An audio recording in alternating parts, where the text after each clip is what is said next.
Vous connaissez cet homme? Il a été surnommé Barbecue et depuis quelques mois, il sème la terreur à Port-au-Prince en Haïti. Il y a quelques jours, la tension est encore montée d'un cran puisque le Premier ministre, qui était à l'étranger, a été menacé de mort s'il rentrait dans son pays. Il a donc décidé de démissionner. Barbecue, nos envoyés spéciaux l'ont rencontré. Voici leur reportage. Il est le visage du récent coup de force des gangs en Haïti. Descends, Babé. Descends. Jimmy Cerisier, alias Barbecue. Nous l'avions rencontré dans son fief 3 semaines avant qu'il ne parte à l'assaut du gouvernement. Va lui parler. Dis-lui ce que je viens de te dire. Barbecue. La légende veut qu'il brûle vivant ses ennemis. Cet ancien policier, devenu un des chefs de gang les plus puissants d'Haïti, est toujours escorté, sur le qui-vive. On m'a tiré dessus à plusieurs reprises. De ce fait, je suis obligé de me protéger. Ouais, vous êtes en danger tout le temps. Bien sûr, bien sûr.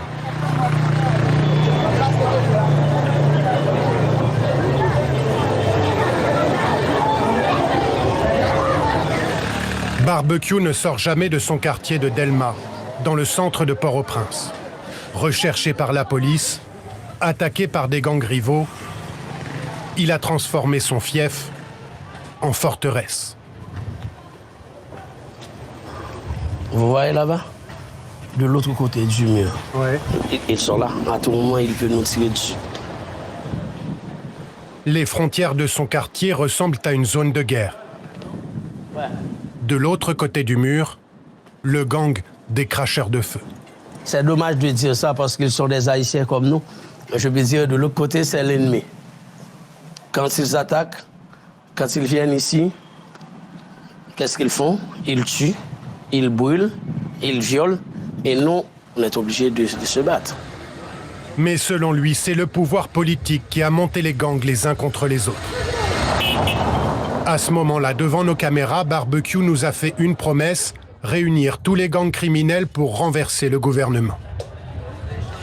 En ce moment, je suis en train... j'essaie d'unir le plus de monde que possible.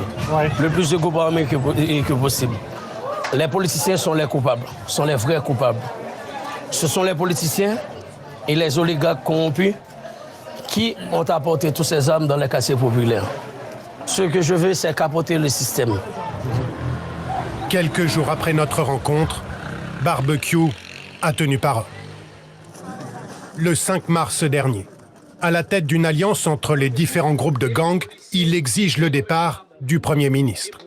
Si Ariel Henry ne démissionne pas, si la communauté internationale continue à le soutenir, nous irons directement vers une guerre civile. Non, guerre civile. Instantanément, les gangs mettent Port-au-Prince à feu et à sang. Une semaine plus tard, le Premier ministre démissionne.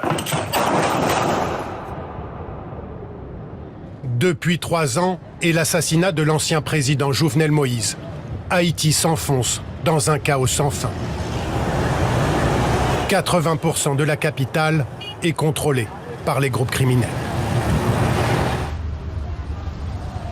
En plein centre-ville, le quartier de Bel Air. Les rues sont presque désertes. Le territoire est aux mains d'un groupe allié de Barbecue. Bienvenue. Rentrez au pays où vivent les bandits. Les hommes de main de ce gang ont accepté notre présence. Nous sommes les 103 zombies, tous des bandits. Ils se surnomment les 103 zombies. Ils ont une vingtaine d'années, mais déjà tellement de sang sur les mains. Regarde ces cartouches. Elles sont trop puissantes. Ils sont la chair à canon de chefs criminels. Non, j'ai pas peur de mourir. Je me considère déjà comme un zombie. Leur chef décide d'attaquer un autre quartier ou de renverser le gouvernement. Ils s'exécutent. C'est la seule chose que ce pays nous offre. La plupart des jeunes qui n'ont pas encore quitté Haïti, ils sont comme nous. Ils ont pris les armes. Nous sommes les 103 zombies. Nous sommes les maîtres du pays. Ce jour-là, ils partent en patrouille. Bouteille de rhum à la main. Ivre de violence. Cette arme, elle est comme nous. Regarde, elle boit du rhum. Pour les gangs, contrôler un territoire, c'est s'assurer des revenus grâce à différents types de rackets, à commencer par les enlèvements. À peine a-t-on quitté le quartier de Bel Air que nous assistons à une scène d'une violence inouïe, mais presque quotidienne.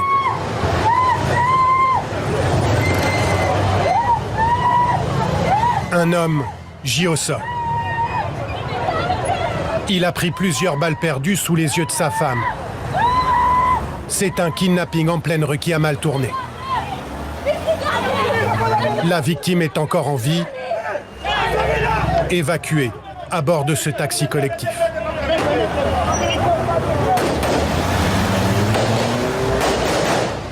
La police intervient et tire pour disperser la foule. Avant, on n'entendait pas de tir ici. C'est en bas de la ville que c'est chaud normalement. Aujourd'hui, c'est partout.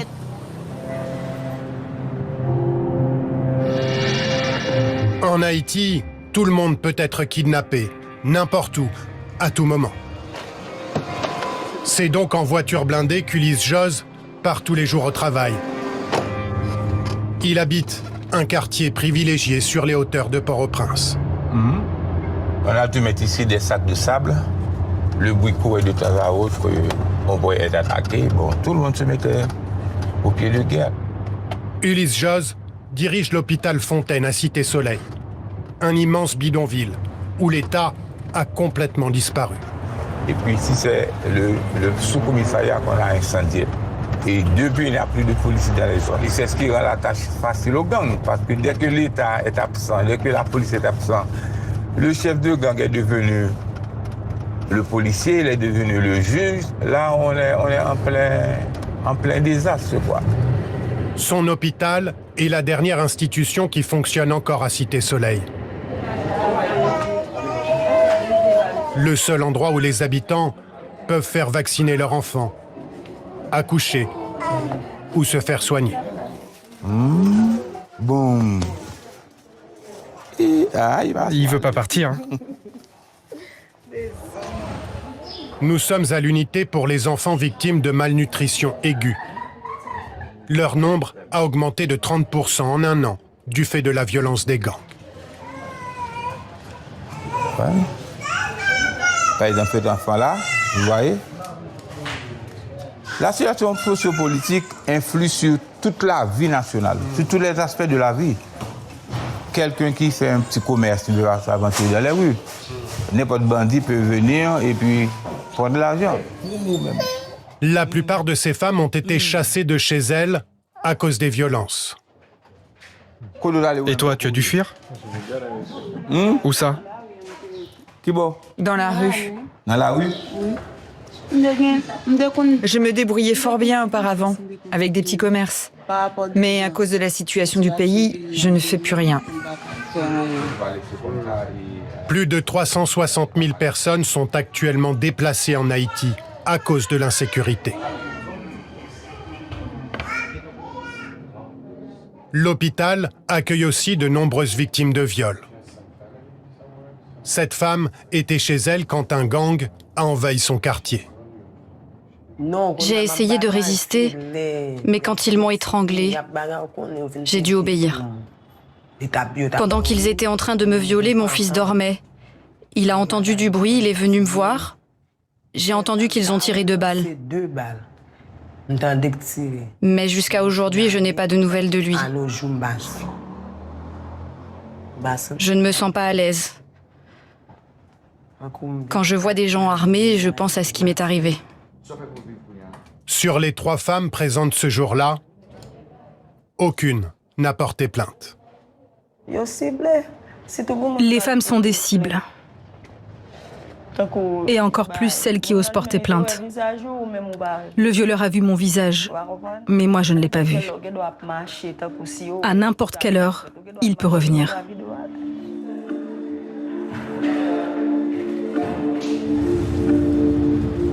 Partout dans le pays, la police semble avoir disparu. Pourtant, elle existe. Les gens, quand ils nous voient, ils n'attendent qu'une seule chose, des solutions. Nous sommes avec une unité d'élite chargée d'affronter les gangs, bien mieux équipée et formée que le reste de la police. Le commissaire Mackenzie briefe ses hommes. L'objectif premier, c'est le quartier de l'abattoir. C'est là que les bandits se concentrent. Il faut jouer sur l'effet de surprise. Ok. Victoire, monsieur. Cette unité est déployée sur les terrains les plus difficiles. Allez, on monte, on monte. Une quinzaine d'hommes montent à bord de véhicules blindés, criblés de balles. L'objectif du jour, déloger les gangs dans leur QG, une maison située dans le quartier de l'abattoir. Drone, qu'est-ce que vous voyez? Un drone appuie la progression des policiers. Les hommes avancent dans l'abattoir. Des tirs résonnent. Les policiers s'engagent dans une ruelle étroite quand le chef d'équipe entend un bruit.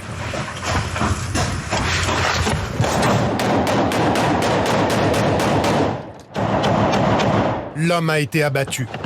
Il n'avait pas d'arme visible, mais sa simple présence ici fait de lui un complice des gangs. Ok. C'est une zone trop difficile. L'équipe décide de se replier. Le quartier de l'abattoir reste un territoire aux mains des gangs. On a éliminé un bandit. Il était dans le couloir. Je l'ai tué, on a été obligé de se replier. Allez, on y va. On ne va pas vous dire que la mission est réussie. On est en train de travailler. On travaille là-dessus, on est en mission là. Ça va prendre du temps? Oui, je sais parce que c'est vraiment difficile. C'est vraiment compliqué. La police dépassée, la population s'organise pour se protéger elle-même. À la tombée de la nuit, à Canapé Vert, le comité de vigilance des riverains ferme un des accès du quartier. Voilà, maintenant c'est comme ça. Et pour ici, c'est fermé jusqu'à 5 h du matin, à cause de la situation. Aux aguets, il nous explique que les habitants se relaient toute la nuit pour surveiller ce passage. Chaque véhicule est suspect. Parce que je ne sais pas quel genre de personnes qui sont en train là-dedans. Et du coup, vous avez peur tout le temps, en fait? Tout le temps, la population, toujours, méfiance. La population, toujours des peurs. Les habitants à Cran se font désormais justice eux-mêmes. En Haïti, on appelle ça le bois calé, un phénomène qui a commencé le 24 avril dernier. Ce jour-là, les riverains arrêtent un bus. À bord, ils trouvent des armes. La foule fait descendre les passagers. 14 bandits présumés sont brûlés vifs. Tout s'est passé devant le commissariat du quartier. Aucun policier n'est intervenu.